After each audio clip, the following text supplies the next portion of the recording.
Hey everyone, welcome back to another video. Today I will teach you how to add payments to your Shopify store. But before we do this, make sure you like the video and subscribe to the channel for more tutorials.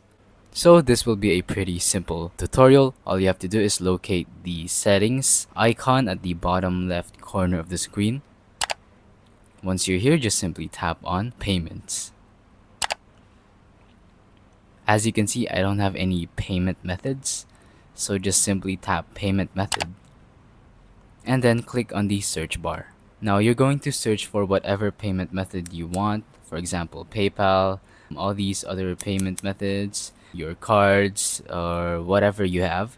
And then just simply tap on it. And once you do, just fill out your information and your payment information is complete. That is all you have to do. And yeah, like I said, it's very simple. Once again, just search for your payment method. It can be multiple. And then type out your information, fill it up, and that's pretty much it.